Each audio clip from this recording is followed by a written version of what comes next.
Guys तो एक और इम्पोर्टेंट टॉपिक हमारा रिफ्रैक्शन ऑफ लाइट का यहाँ पर हम पढ़ेंगे। यहाँ पर रिफ्रैक्शन क्या है, laws of refraction and refractive index. काफ़ी इंपॉर्टेंट है ये हमारा। क्या होता है हमारा इसमें, देखो रिफ्रैक्शन क्या है, रिफ्रैक्शन और रिफ्लेक्शन में क्या डिफरेंस है। हमें रिफ्रैक्शन करना है, रिफ्लेक्शन नहीं है हमारे में, क्योंकि रिफ्लेक्शन तो हमने 9th में किया था। रिफ्लेक्शन का मीनिंग है कि कोई सरफेस है, इस पर लाइट आई और टकरा कर वापस आ गई, ठीक है, वापस चली गई, स्ट्राइक होकर क्या हो गया, बाउंसिंग बैक ऑफ लाइट क्या होता है, रिफ्लेक्शन। लेकिन रिफ्रैक्शन में क्या होता है कि लाइट एक मीडियम से दूसरे मीडियम में एंटर कर जाती है। जैसे मान लेते हैं ये एयर है और यहाँ पर ये गिलास है, इसकी विड्थ मान लेते हैं गिलास की। यहाँ से लाइट गई, आई मतलब हमारी, ओके।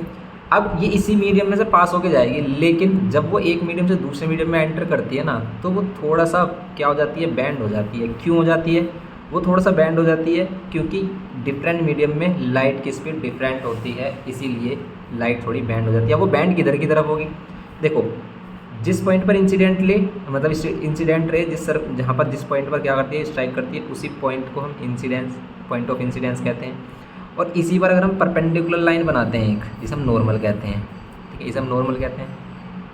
तो अब अगर कोई भी लाइट है वो रेयरर मीडियम से डेंसर मीडियम में आ रही है, तो क्या होगा, हमेशा light towards the normal band होगी, ठीक है। ये हमारा इंसिडेंस एंगल और ये हमारा रिफ्रैक्टेड एंगल, ये होता है हमारा। रिफ्लेक्शन में तो क्या होता है, angle of incidence angle of refraction equal होता है, लेकिन यहाँ पर एंगल ऑफ इंसिडेंस और एंगल ऑफ रिफ्रैक्शन इक्वल नहीं होता यहाँ पर। अब ये तो हमारा रिफ्रैक्शन हो गया कि भाई जब एक लाइट एक मीडियम से दूसरे मीडियम में एंटर करेगी तो उसका पाथ चेंज होगा थोड़ा सा, ओके, वो अपने पाथ से थोड़ा चेंज होती है। इसी को हम कहते हैं refraction of light. The change in the direction of a path of a light when it passes from one transparent medium to the another transparent medium is called the reflection. लेकिन जब ये वापस से इस मीडियम से बाहर आएगी ना, और हम इस पॉइंट पर नॉर्मल बनाते हैं, तो ये दोबारा से अब इधर नॉर्मल जाएगी, क्योंकि अब ये डेंसर से रेयरर मीडियम में आ रही है। और ये वाली जो इंसिडेंट रे है और ये इमरजेंट रे है, हमेशा ये पैरेलल होती हैं, इसे इमरजेंट रे कहते हैं, इमरजेंट रे, ठीक है, और ये इंसिडेंट रे, ओके। ये कॉन्सेप्ट होता है हमारा रिफ्रैक्शन ऑफ लाइट का। लॉज ऑफ रिफ्रैक्शन क्या कहता है कि लॉज ऑफ रिफ्रैक्शन क्या कहता है, इंसिडेंट रे, रिफ्रैक्टेड रे, ठीक है, normal at the point of incidence all lie in the same plane. ये है हमारा फर्स्ट लॉ ऑफ रिफ्रैक्शन, ठीक है। ये हमारा इंसिडेंस रे, इंसिडेंट रे, रिफ्रैक्टेड रे and normal at the point of incidence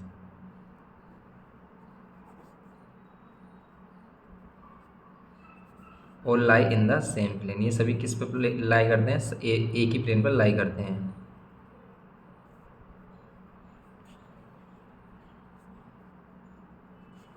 ये हमारा फर्स्ट लो। सेकंड वाला लो क्या कहता है, सेकंड वाला लो ही रिफ्रैक्टिव इंडेक्स को इंडिकेट करता है कि इसमें साइन ऑफ एंगल आई और साइन ऑफ एंगल आर का जो रेशियो होता है वो एक कांस्टेंट होता है हमेशा।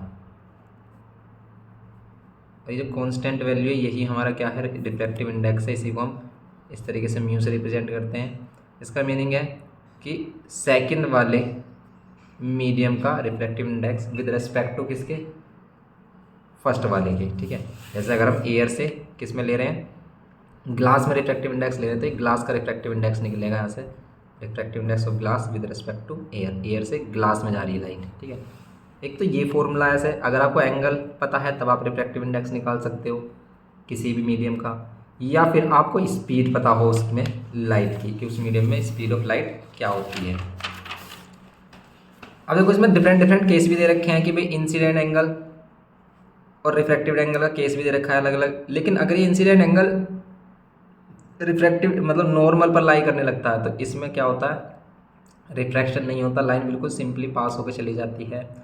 इस केस में आई और आर दोनों ही जीरो होते हैं। अगर हम नॉर्मली लाइट को फॉल कराते हैं किसी भी सरफेस पर, तो लाइट सिंपली पास होकर जाएगी, वो बैंड ही नहीं होगी, ठीक है, बस इसकी स्पीड यहाँ पर कम हो जाएगी थोड़ी सी। तो इस केस में एंगल ऑफ आई भी जीरो हो जाता है और एंगल ऑफ आर भी जीरो हो जाता है, ओके। तो रिफ्रैक्टिव इंडेक्स इस केस में हम जीरो मानते हैं, पर ये केस हमारा अलग केस हो जाता है बिल्कुल।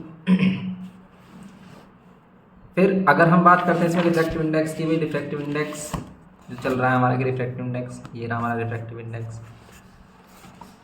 अब रिफ्रैक्टिव इंडेक्स को हम कैसे कैसे फाइंड कर सकते हैं, कि किस तरीके से रिलेट करते हैं। जैसे कि आप रिफ्रैक्टिव इंडेक्स ये दिया है, ठीक है, रिफ्रैक्टिव इंडेक्स दिया है, इसे म्यू बोलते हैं सिंबल को। तो ये क्या हो जाएगा हमारा speed of light in vacuum, या फिर एयर कह सकते हो। Speed of light in vacuum हो या फिर एयर हो, दोनों में क्या होती है, सेम होती है, upon speed of light in medium, जिसमें भी हम मीडियम में एंटर कर रहे हैं, कि आप एयर से ग्लास में जा रहे हो, ठीक है, वाटर से एयर में जा रहे हो, वाटर से ग्लास में जा रहे हो, जिसमें भी आप मीडियम चेंज कर रहे हो उसी मीडियम के अकॉर्डिंग ये आता है हमारा। तो इसको लिखते कैसे हैं कि अगर आपको ग्लास का रिफ्रैक्टिव इंडेक्स फाइंड करना तो उसको यहाँ लिखेंगे, और कहाँ से आ रही है अगर लाइट, एयर से, तो एयर से ग्लास। और अगर किसी भी मीडियम में लाइट एयर से आ रही है और किसी अनदर मीडियम में जा रही है, ठीक है, तो वो हमेशा क्या होगा, उसे कहेंगे हम एब्सोल्यूट रिफ्रैक्टिव इंडेक्स भी कहते हैं इसे हम एब्सोल्यूट। अगर एक मीडियम एयर है तो ये हमेशा क्या होगा, एब्सोल्यूट रिफ्रैक्टिव इंडेक्स, ठीक है। अब जैसे हमें ग्लास का निकालना, तो ग्लास का हम कैसे निकाल सकते हैं, speed of light in vacuum जो होती है 3 × 10⁸ मीटर पर सेकंड। ग्लास में अगर इसकी स्पीड मान लेते हैं 2 × 10⁸ है, तो इसका रिफ्रैक्टिव इंडेक्स कितना हो जाएगा, 1.5 हो जाएगा। अब इसमें एक और रिलेशन बनता है कि भाई रिफ्रैक्टिव इंडेक्स जो है ना वो इनवर्सली प्रोपोर्शनल है किसके, स्पीड ऑफ लाइट के। मतलब कि अगर आपकी स्पीड ऑफ लाइट कम है, किससे, किसके रेस्पेक्ट में, भाई अनदर मीडियम के रेस्पेक्ट में, तो आपका रिफ्रैक्टिव इंडेक्स क्या होगा, ज़्यादा होगा। या फिर आप ये भी कह सकते हो कि भाई जिसका जितना रिफ्रैक्टिव इंडेक्स ज़्यादा उसमें स्पीड ऑफ लाइट उतनी ही कम। जैसे मान लेते हैं तो हमने ऑब्जेक्ट ले ली, जैसे यहाँ पर ग्लास है, ग्लास का रिफ्रैक्टिव इंडेक्स 1.5 आ रहा है, यहाँ पर डायमंड है, डायमंड का रिफ्रैक्टिव इंडेक्स 2 पॉइंट समथिंग आ रहा है। तो स्पीड ऑफ लाइट किस में कम, स्पीड ऑफ लाइट इसमें कम, इसमें अगर हम इस लाइट को पास कराएंगे तो स्पीड ऑफ लाइट बहुत कम हो जाएगी, और इसमें कराएंगे तो इसके कंपेरिजन में थोड़ी ज़्यादा होगी, ठीक है। ये होता है कि इनवर्सली प्रोपोर्शनल का रिलेशन होता है लाइट की स्पीड में, ओके। तो ऐसा क्वेश्चन आ सकता है, आपको 2 रिफ्रैक्टिव इंडेक्स दे देगा कि क्या देगा, एक रिफ्रैक्टिव इंडेक्स कितना है 1.1 है, एक 1.5 है, बताओ स्पीड ऑफ लाइट किस में ज़्यादा, तो जिसका कम रिफ्रैक्टिव इंडेक्स उसमें स्पीड ऑफ लाइट ज़्यादा, ठीक है। समझ रहे हो आप बात, जिसका जितना ज़्यादा रिफ्रैक्टिव इंडेक्स उतने ज़्यादा उसकी स्पीड कम, ठीक है। रिफ्रैक्टिव इंडेक्स का मतलब एक तरीके से हम डेंसिटी से भी रिलेट कर सकते हैं कि यहाँ पर मॉलिक्यूल ज़्यादा, तो इसलिए यहाँ पर स्पीड क्या हो जाएगी, कम, ओके। ये है, तो सिंपल सी बात है कि अगर हम देखो किसी भी रेयर मीडियम से, जैसे एयर है, एयर में जो इसके मॉलिक्यूल्स हैं वो दूर दूर हैं, लेकिन अगर हम ग्लास में बात करते हैं तो ग्लास में बहुत पास पास हैं, तो अगर इसमें स्पीड आती है हमारी तो वो थोड़ी सी स्लो हो जाती है, क्योंकि यहाँ पर बहुत सारे मॉलिक्यूल्स हैं, इनसे पास होकर उसे गुजरना होता है, यहाँ पर ट्रैफिक ज़्यादा, ठीक है। ये है इसका सिंपल। तो रिफ्रैक्टिव इंडेक्स जिसका जितना ज़्यादा, उसका मतलब उसका ट्रैफिक उतना ज़्यादा, ट्रैफिक उतना ज़्यादा, भीड़ ज़्यादा, तो टाइम लगेगा ज़्यादा निकलने में, तो स्पीड हो जाएगी कम, ओके। ये है सिस्टम हमारा जो चल रहा है इसमें।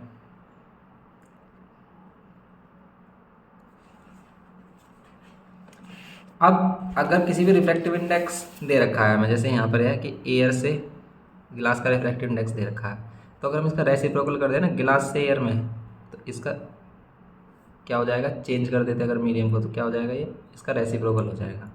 जैसे वाटर से किस में दे रखा है, ग्लास में दे रखा है, तो इसका रेसिप्रोकल क्या हो जाएगा, ग्लास से वाटर में, ठीक है। ऐसे हम इन्हें इस तरीके से रिलेट भी कर सकते हैं।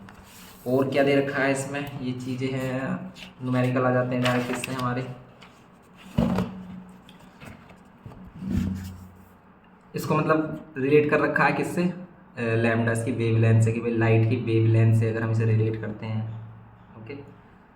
ये वाला जो रिलेशन है ये हमने बता दिया कि भाई ये एक दूसरे का रेसिप्रोकल है, तो इसको दूसरे को इधर लेके आएंगे तो इनका प्रोडक्ट 1 भी हो जाएगा। जैसे हम ये बात कर रहे हैं, तो अगर हम इसको इधर लेके आते हैं तो इन दोनों का प्रोडक्ट कितना हो जाएगा, 1, इन दोनों का प्रोडक्ट कितना हो जाएगा, 1, ओके। जैसे यहाँ पर अगर हम करें इसका प्रोडक्ट इसके साथ, ये कितना हो जाएगा, 1 हो जाएगा, ओके। ऐसे हो जाता है हमारा। और अगर ये हमारा क्या देखो, किसी का रिफ्रैक्टिव इंडेक्स गिवन किया है हमें, तो हमारे पास क्या होता है कि स्पीड ऑफ लाइट जिसे हम सी से रिप्रेजेंट करते हैं, यहाँ पर क्या आ जाएगी, स्पीड ऑफ अनदर मीडियम हो जाएगा। या फिर अब हम इसे रिलेट करते हैं वेलोसिटी क्या होती है, डिस्प्लेसमेंट अपॉन टाइम। अगर उसका डिस्प्लेसमेंट उसकी वेवलेंथ है और यहाँ पर है टाइम, और 1/t क्या होता है, 1/t होता है एफ फ्रीक्वेंसी, फ्रीक्वेंसी क्या होता है 1/ टाइम पीरियड, ठीक है।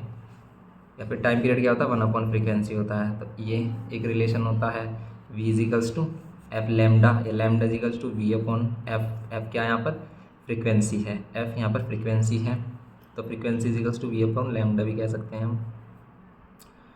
ओके, तो अब अगर हम यहाँ पर कह रहे हैं कि भाई इसकी वेलोसिटी दे रखी है उस मीडियम की जिसके हम बात कर रहे हैं, जिसका रिफ्रैक्टिव इंडेक्स गिवन है, तो अब हम यहाँ पर क्या कर सकते हैं, इसको अगर हम चेंज करें किसमें, इस वेलोसिटी को अगर हम चेंज करें लैम्डा में, ओके, तो क्या होगा इसमें हमारा, तो ये जाएगा लैम्डा इंटू फ्रीक्वेंसी। अगर ये दो मीडियम की बात कर रहा है तो सिंपल देखो, ये वैसा इसे करने की ज़रूरत भी नहीं है इतना ज़्यादा, वो तो अगर आपको प्रॉब्लम आ रही है तो इसमें इतना ज़्यादा इसे करने की जरूरत नहीं है। जैसे हम कह रहे हैं कि भाई दो मीडियम है जिसमें एक एयर है, एयर की अगर हम फ्रीक्वेंसी लेते हैं, अगर एयर की फ्रीक्वेंसी लेते हैं तो एयर की स्पीड कितनी हो जाएगी, सी से रिप्रेजेंट करते हैं।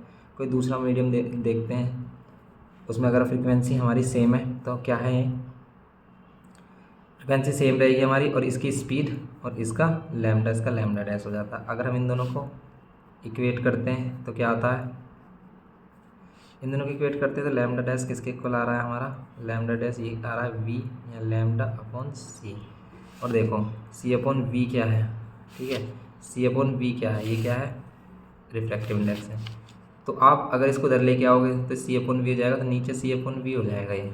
अगर हम वी को इधर लेके आते हैं तो सी अपॉन वी की जगह हम क्या लिख सकते हैं, म्यू लिख सकते हैं। तो ये इसमें रिलेशन होता है कि जो नई वेवलेंथ होगी वो चेंज हो जाएगी, तो ये रिलेशन से हम न्यूमेरिकल से कर सकते हैं। वो कह सकता है, कह देगा कि भाई एयर में जो लाइट की वेवलेंथ तो वो दे रखी है, आपको अनदर मीडियम में लाइट की उसकी लाइट की वेवलेंथ निकालनी है, तो लैम्डा डैश क्या हो जाएगा, लैम्डा अपॉन क्या है, म्यू दे रखा है। ओके, ये है हमारा सिंपल, ये वाला रिलेशन कर लेना, ये वाला इसमें यही है हमारा जो इम्पोर्टेंट है। और फिर जैसा हमारा प्रिज्म वाला जो कॉन्सेप्ट आ जाता है, प्रिज्म वाला कॉन्सेप्ट भी कर लेंगे फिर हम इसमें। ओके, तो इसमें आगे देखेंगे हम जो प्रिज्म वगैरह वाला या फिर इलेक्ट्रिसिटी वाला जो चैप्टर है उसको देखेंगे।